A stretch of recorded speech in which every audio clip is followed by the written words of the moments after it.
नमस्ते, मैं Sanjulata assistant professor government law college Pali से। आज हम संपत्ति अंतरण अधिनियम के अंतर्गत सेक्शन 8 के बारे में पढ़ेंगे।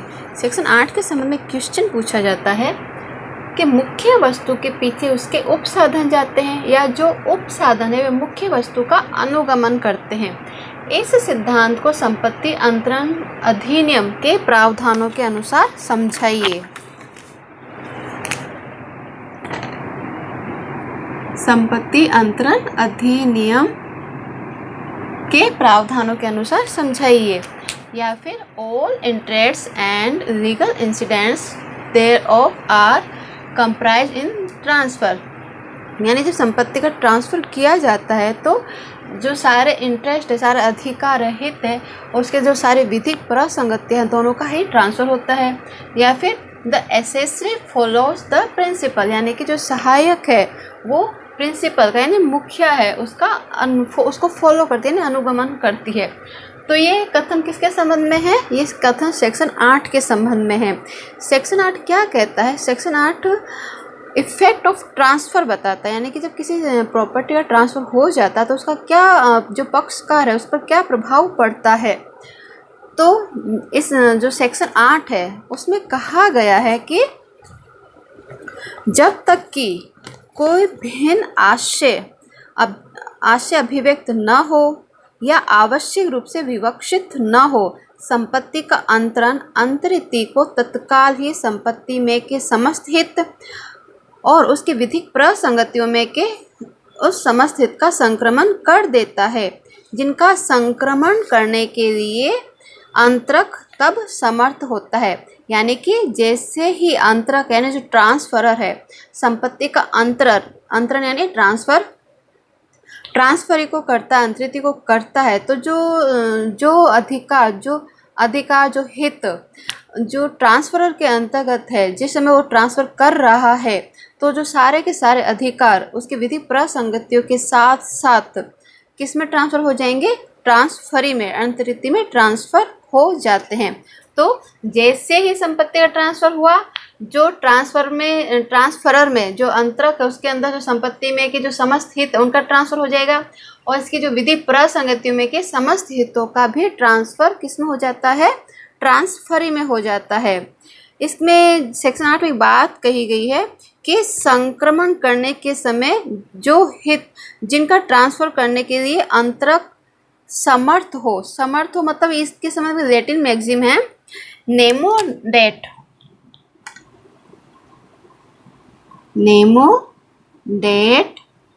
क्योर्ड नॉन हैबिट। ये लैटिन मैक्सिम है। ये कहती है कि कोई भी व्यक्ति अपने अधिकारों से अधिक अधिकारों का अंतरण नहीं कर सकता। मतलब ट्रांसफ़र करने के समय जो अधिकार उसके स्वयं के अंदर है उन्हीं का वो अंतरण कर सकता है, उससे ज़्यादा का वो अंतरण नहीं कर सकता है।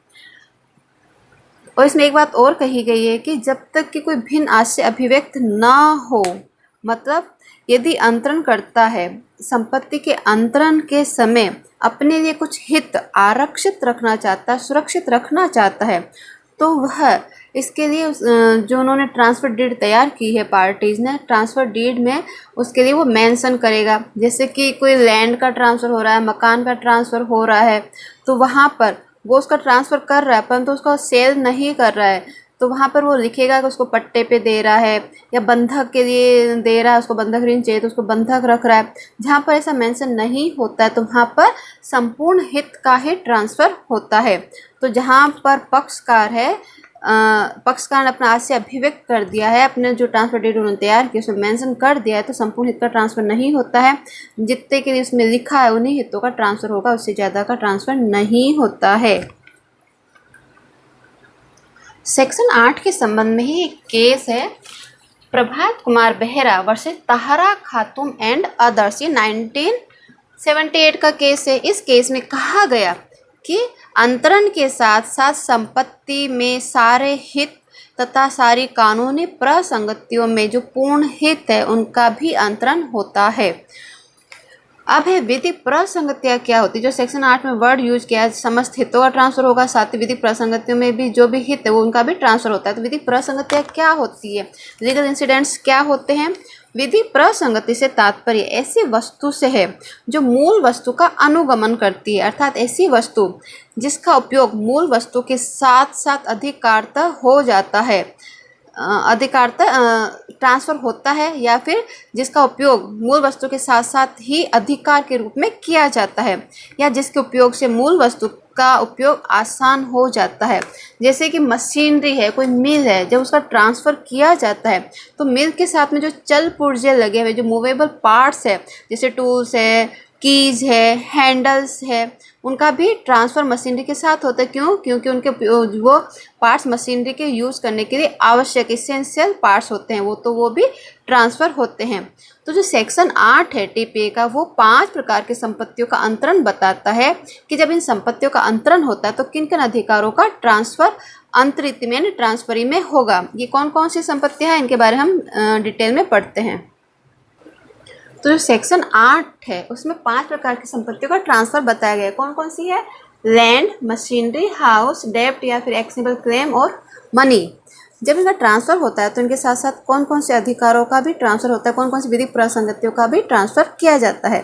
तो सबसे पहले हम पढ़ते हैं लैंड के बारे में। जब भूमि है, जब भूमि का अंतरण होता है तब क्या होता है? जब भूमि का अंतरण किया जाता है तो भूमि की सतह पर जो भी चीज़ें होती है जो कि भूमि पर स्थायी रूप से संलग्न होती है तो स्वामी उनका हकदार होता है। तो जब स्वामी इस संपत्ति का यानी भूमि का जब ट्रांसफ़र करता है तो ये चीज़ें भी ट्रांसफरी में अंतरित हो जाती है, ये अंतरित के आधिपत्य में पहुंच जाएगी। जब तक कि अंतरणकर्ता विलेख में यानी जो ट्रांसफर डीड उन्होंने तैयार की है उसमें ऐसी चीज़ों के लिए स्पष्ट रूप से अथवा गर्भित रूप से किसी प्रकार का आरक्षण उन्होंने प्रकट नहीं किया, मतलब उन्होंने ये नहीं कहा कि ये अधिकार मुझ में रहेंगे। अर्थात यदि भूमि पे कोई पेड़ वगैरह लगे हुए हैं तो ये क्या है, भूमि से स्थायी रूप से बद्ध होते हैं, तो जैसे ज़मीन का ट्रांसफ़र होगा तो ये भी ट्रांसफ़र हो जाएंगे। अब कौन कौन से अधिकार है जो भूमि के साथ ट्रांसफ़र होते हैं? सबसे पहले है सुखाधिकार यानी ईजमेंट। सुखाधिकार जो सुखाधिकार है, ईजमेंट है, वो क्या है? वो व्यक्तिगत अधिकार नहीं है।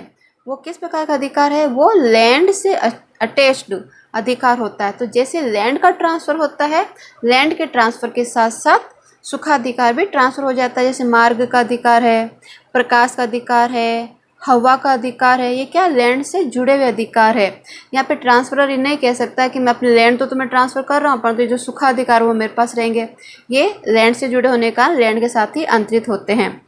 फिर आता है सुखाधिकार का ट्रांसफ़र उसके साथ हो जाएगा। इसके अलावा किराया प्राप्त करने का अधिकार, लगान या फिर किराया प्राप्त करने का अधिकार, यानी जिस दिन ट्रांसफ़र हुआ है लैंड का ट्रांसफ़र ट्रांसफरर से ट्रांसफरी को हो जाता है उस तारीख से जो भी किराया या लगान इस भूमि से जो ट्रांसफर यंत्रित को प्राप्त होगा उसको वो प्राप्त करने का अधिकारी होगा।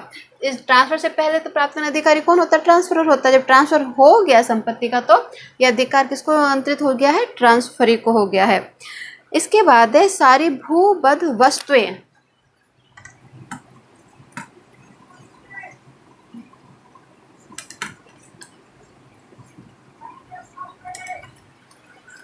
जब लैंड का ट्रांसफ़र होता है तो लैंड के ट्रांसफ़र के साथ में भूबद्ध वस्तुओं का भी ट्रांसफ़र होता है। भूबद्ध वस्तुएं जो भूमि से जुड़ी हुई है, जिसके बारे में सेक्शन 3 में डिटेल में पढ़ा था। भूमि में निविष्ट वस्तुएं, भूमि में मूलित वस्तुएं, भूमि में जो निविष्ट वस्तुएं से स्थायी रूप से संलग्न वस्तुएं, जिससे कि जो भूबद्ध वस्तु उसका अधिक फायदाप्रद उपभोग किया जा सके, ये क्या होगी? भूबद्ध वस्तु होती है। जैसे पेड़ वगैरह है तो ये क्या है?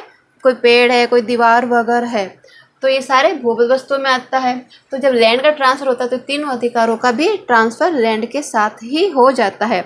इसके बाद आता है मशीनरी, जब किसी मशीनरी या फिर मिल का ट्रांसफ़र होता है तब उसका क्या इफेक्ट होगा, कौन सा अधिकार का ट्रांसफ़र होता है। जब मशीनरी ट्रांसफ़र होती है तो उसके साथ लगी हुई मूवेबल प्रॉपर्टी यानी उसके जो मूवेबल पार्ट्स है वो भी ट्रांसफ़र होते हैं। मूवेबल पार्ट्स हैं जैसे उसकी कीज़ है, टूल्स है, उसके जो हैंडल्स है जिससे कि वो उसका पहिया वगैरह घुमाते हैं, तो ये क्या है, मूवेबल पार्ट्स है। फिर भी मशीनरी के साथ साथ ये भी ट्रांसफ़र होते हैं। यहाँ पे ट्रांसफ़र नहीं कह सकता कि मैं अपनी केवल मशीन ट्रांसफ़र कर रहा हूँ, इसके जो मूवेबल पार्ट्स में तुम्हें ट्रांसफ़र नहीं करूँगा। क्यों? क्योंकि इनके बिना मशीन का उपयोग संभव ही नहीं है। तो मशीन को चलाने के लिए ये पार्ट्स की ज़रूरत होती है, इसेंशियल पार्ट्स होते हैं मशीन के लिए। इस कारण ये जब मशीनरी का ट्रांसफ़र होता है तो इसके साथ में लगी हुई जो मूवेबल पार्ट्स है उनका भी ट्रांसफ़र होता है। तो मशीन के अंतर्गत मूवेबल पार्ट्स, मूवेबल पार्ट्स या फिर चल पुर्जे, इनका भी ट्रांसफ़र मशीनरी के साथ साथ ही होता है। फिर आता है हाउस। जब हाउस का ट्रांसफ़र किया जाता है तो कौन कौन से विद्युत प्रासंगिक कौन कौन से अधिकारों का ट्रांसफ़र होगा। सबसे पहले जैसे लैंड में था सुखाधिकार,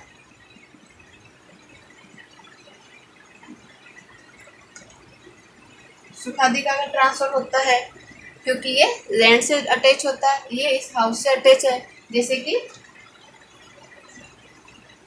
यहाँ पे ये दो मकान है, यहाँ पे इसका मकान है, यहाँ पे जाने के लिए कोई भी रास्ता नहीं है, तो बी क्या कर रहा है, बी ए की जो जमीन है यहाँ से अपना मार्ग का अधिकार इसने प्राप्त किया है। यहाँ पर जब बी अपना जो मकान है किसी और को सेल कर देता है, सी को सेल कर देता है अपना मकान, तो यहाँ पे जो इसका जो मार्ग का अधिकार था ये बी के पास ये क्या पर्सनल राइट नहीं है। तो यहाँ पे बी क्या बी ये नहीं कह सकता कि मैं क्या अपना मकान तुम्हें सेल कर रहा हूँ, यहाँ पे तुम्हें मार्ग का अधिकार सेल नहीं होगा, इसके लिए तुम्हें अलग से चार्ज देना पड़ेगा। यहाँ पे जैसे बी ने अपनी संपत्ति सी को ट्रांसफ़र की है, इसका जो मार्ग का अधिकार था वो भी सी को ट्रांसफ़र हो जाता है। तो जो सुखाधिकार जो ईजमेंट है वो व्यक्तिगत अधिकार नहीं है, वो पर्सनल अधिकार नहीं है, वो भूमि से, लैंड से, हाउस से, इमूवेबल प्रॉपर्टी से अटैच अधिकार होता है। जब इनका ट्रांसफ़र होता है तो ये भी अधिकार ट्रांसफ़र हो जाता है। इसके बाद में है जैसे कि लैंड में था किराया प्राप्त करने का अधिकार, यहाँ पर भी सेकंड किराया प्राप्त करने का अधिकार बी है, किराया प्राप्त करने का अधिकार। यहाँ पर भी जैसे हाउस का ट्रांसफ़र हो गया ट्रांसफरी में, तो जिस दिन ट्रांसफ़र हुआ तो उस दिन के बाद में जो भी किराया ट्रांसफरी को अंतरित को इस हाउस से जो भी प्राप्त होगा किराया उसको प्राप्त करने का अधिकार किसको होगा, ट्रांसफरी को यानी अंतरित को होगा। इसके बाद में है कि जो मकान या फिर जो हाउस सेल किया गया ट्रांसफ़र किया गया है उसके साथ जो कीज है, डोर्स है, विंडोज है, ग्रिल्स है, लॉक्स है, ये सब भी ट्रांसफ़र होते हैं। क्यों? क्योंकि मकान के लिए इसेंशियल होते हैं, आवश्यक होते हैं। तो थर्ड किसका ट्रांसफ़र हो रहा है, कीज, लॉक्स,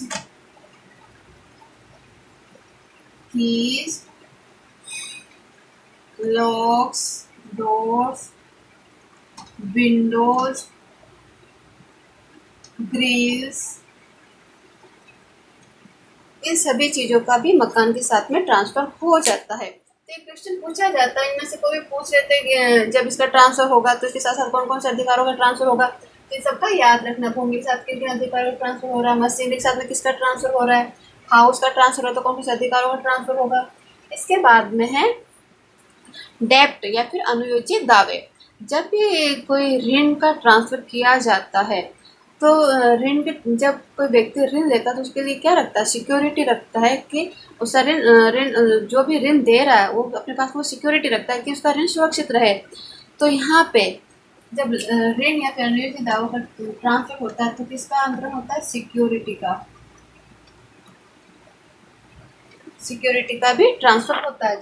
जैसे कि ए एंड बी दो व्यक्ति है, ए को 50,000 रुपये की ज़रूरत पड़ी, इसके पास एक लैंड है, इसके पास पैसे हैं, तो ए कहता है कि मुझे 50,000 रुपये की ज़रूरत है, मैं अपनी जो लैंड है वो तुम्हारे पास में बंधक रख रहा हूँ, तुम मुझे 50,000 दे दो। तो इसने इसको 50,000 दे दिए, इसने अपनी लैंड को इसके पास में क्या बना दिया, बंधक रख दिया, मॉर्गेज कर दिया। और इसने कहा कि मैं ये 1 साल के अंदर तुम्हें 50,000 दे दूंगा और अपनी बंधक संपत्ति वापस छुड़ा लूँगा। परंतु इस बी को 50,000 रुपये की ज़रूरत पड़ गई, 1 साल से पहले ज़रूरत पड़ गई, तो ए से तो ले नहीं सकता, इसके पास है नहीं। तो ये क्या करता है, सी को अपना लोन ट्रांसफ़र कर देता है, इसका जो लोन है इससे जो बकाया इसको लेना वो ट्रांसफ़र करता है। वो कहता है सी से कि मेरा 50,000 रुपये ए को दिया हुआ है, वो 1 साल बाद, 1 साल का एग्रीमेंट हुआ है, वो 1 साल बाद में उसको चुकाएगा। तो तुम मुझे 50,000 रुपये दे दो, जब इसका टाइम पीरियड हो जाएगा पूरा तो ये तुम्हें मेरी ओर से 50,000 रुपये चुका देगा। तो जैसे यहाँ पे लोन का ट्रांसफ़र हुआ है, उसके पास जो इसकी जो इस ए की जो बंधक संपत्ति रखी गई थी, सिक्योरिटी एज ए सिक्योरिटी रखी गई थी, वो कहाँ चली जाएगी, वो सी को ट्रांसफ़र हो जाएगी। तो जब ऋण का अनियमित दावों का अंतरण किया जाता है तो सिक्योरिटी का भी ट्रांसफ़र होता है। उसके बाद में है मनी या फिर आय प्रदान करने वाली जो संपत्ति है, मनी या फिर आय प्रदान करने वाली जो संपत्ति है उसका ट्रांसफ़र किया जाता है। तब क्या होता है, किसका ट्रांसफ़र होगा, उस आय से, उस धन से ट्रांसफ़र के बाद में जो भी ब्याज प्राप्त हो रहा है, जो भी इंटरेस्ट प्राप्त हो रहा है या फिर जो भी इनकम प्राप्त हो रही है उनका भी ट्रांसफ़र होता है। तो धन या फिर आय प्रदान करने वाली संपत्ति, जब इसका ट्रांसफ़र होता है, किसका ट्रांसफ़र होता है, इंटरेस्ट का प्लस इनकम, इनका भी ट्रांसफ़र संपत्ति के साथ में, धन के साथ में इसका भी अंतरण होता है। तो हमने आज पढ़ा कि सेक्शन 8 के अंतर्गत जो ट्रांसफ़र का इफ़ेक्ट क्या होता है, किन किन अधिकारों का ट्रांसफ़र होता है, मुख्य वस्तु के पीछे कौन कौन सी जो विधिक प्रसंगति है वो भी उसके पीछे पीछे उसका फॉलो करती है। Thank you.